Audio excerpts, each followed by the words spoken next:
I'm going to talk about streamDevice, and it's a problem. I'm not the person to talk about streamDevice. I only have ever written one protocol file, and it works, so I guess I kind of get how it works, but I'm not expert at it.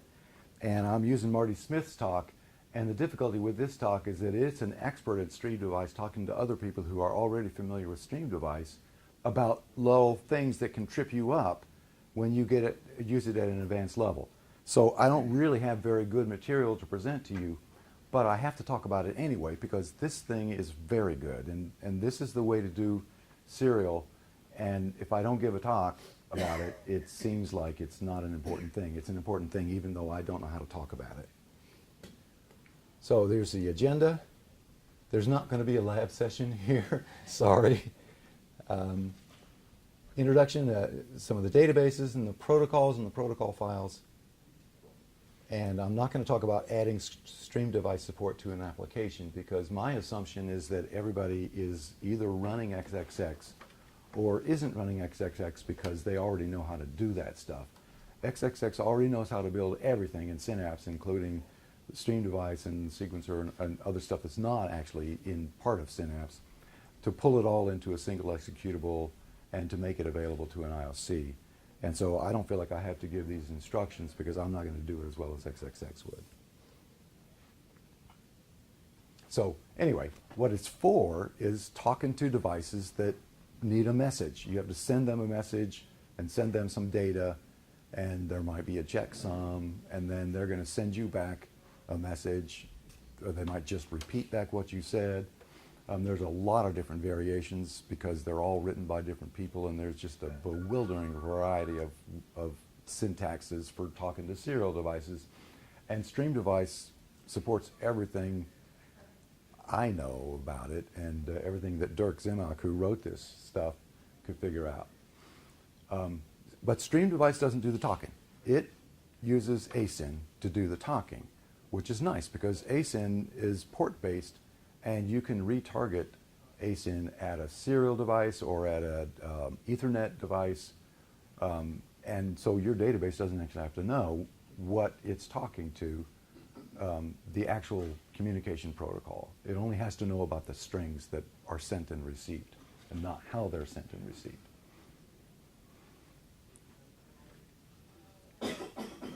So here's an example of, and you guys probably have already seen this kind of stuff. In streamDevice, command and reply parsing are configured by protocols, and I'll show you a protocol file. And it'll look pretty familiar if you're accustomed to C formatting or Python formatting.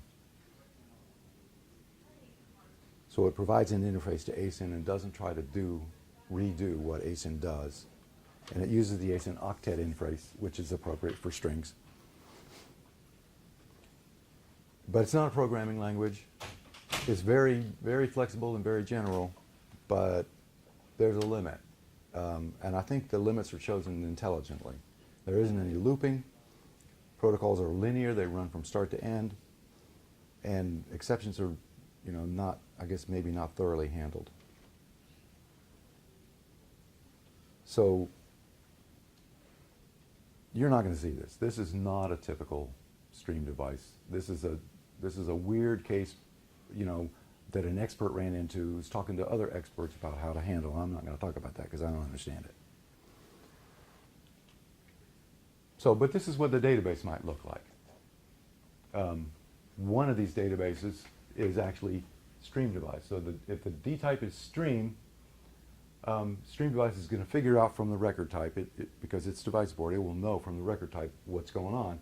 Then you'll specify the name of the protocol file, and you can put those protocol files anywhere you want to, but you have to tell streamDevice where you did, and that happens in the startup st.cmd file.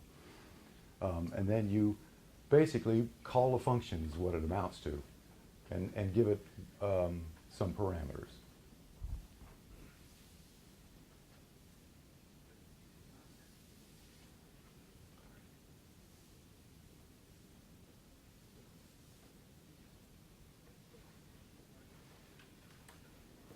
You might know, well, either know or we'll find out that a protocol can refer to another record. It's not just the val field in a particular record. It can also say, I want to send this string that consists of 3 values. One of them is the val field of me, my record, but the other 2 are from other records. And if you do that, those other records are not streamDevice records. And so you don't want to set dtype equals stream for those records, right? They're just PVs that someone's going to grab.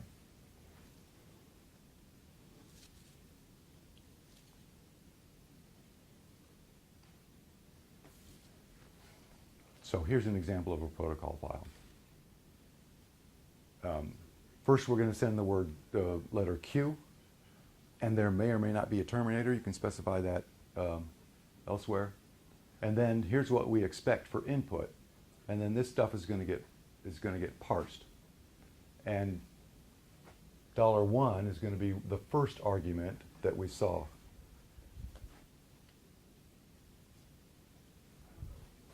Here, this will be $2. I don't think port is one of the arguments. Right. That protocol has 2 arguments, and this port here is for ASIN. ASIN is going to use that port to figure out who to talk to. That's not part of streamDevice.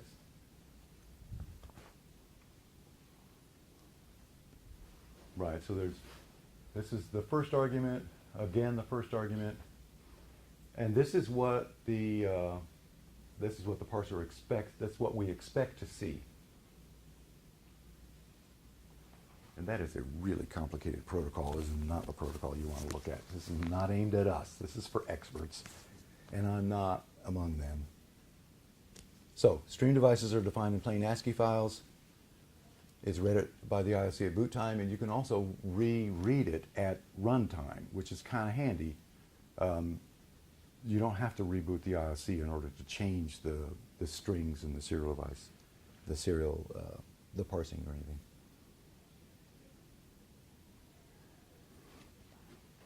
And a single entry, I mentioned before, can read multiple fields in one or many records. It can also write multiple fields in one or many records.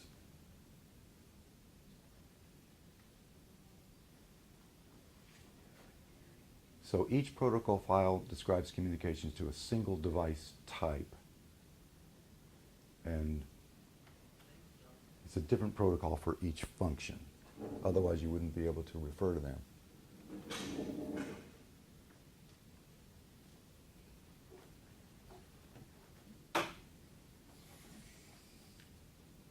So that's the syntax. And that's what you would normally see.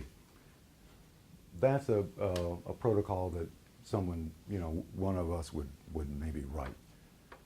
We're going to define in an argument the output string, and we're going to expect to read something that can be parsed into a float or a double.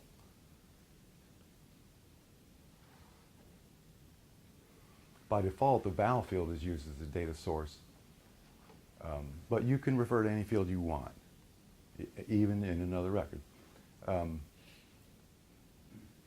You can reload protocols at runtime. Right, stream reload.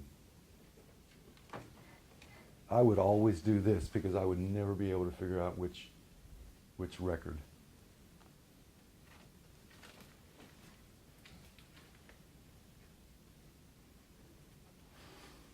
So at the top of the file, you can specify, well, I don't know, it has to be at the top. You can specify the input terminator and the output terminator.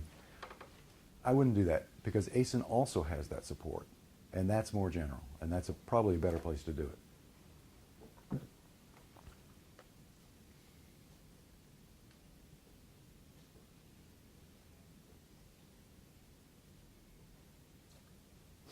So you can init.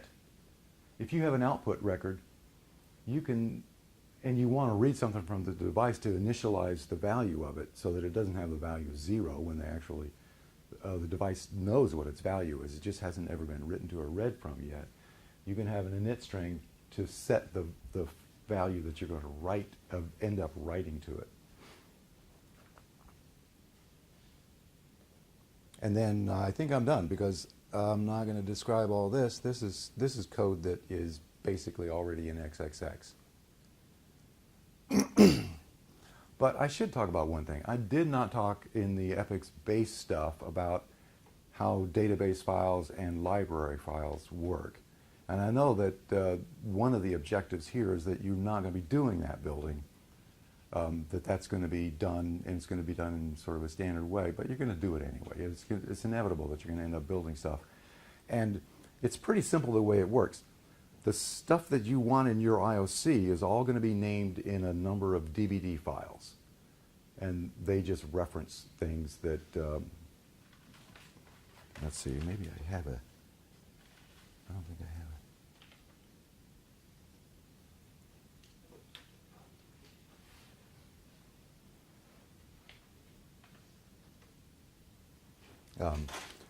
But anyway, the purpose of the DVD file is to specify all the stuff that needs to be in the IOC, and that's going to tell, eventually going to tell the linkers what to look for.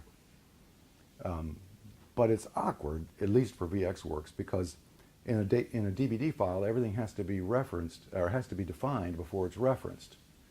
But when you're searching for it, you have to know to look for it before you encounter the file in which it exists. So the DVD files are typically done in opposite order, so that everything is defined before it's used, and the library files are typically listed in the opposite order, so that everything's used before it's defined, or referenced before it's defined. And I think that's it.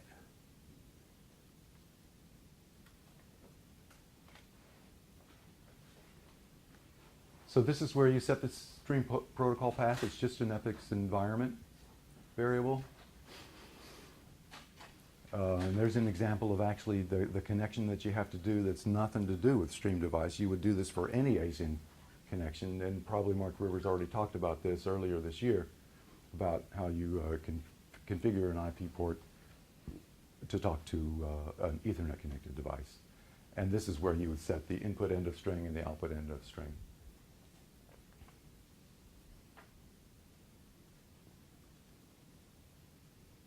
Oh, we're done. This is a lab session already, which we're not going to do. You guys are off the hook. Yeah. We have this till 3:30? We have this room till 3:30, then we move to 741, room 177. Is that today or tomorrow? That's today. Oh. And we go basically more of a question kind of and discussion, and what I was proposing to go over our existing IOCs on the motion, and then look at specifically at autosave, how we do that. So is there some quick session that you can actually... We can start looking now, right? Yeah. We still have this room for another 40 minutes, right? My calendar shows it until 5. This room was not available till 5. It's only available yeah, the other rooms are available, but this one wasn't available for a whole day. There's some kind of a meeting here in this room. You can VPN to some place which you, I mean, as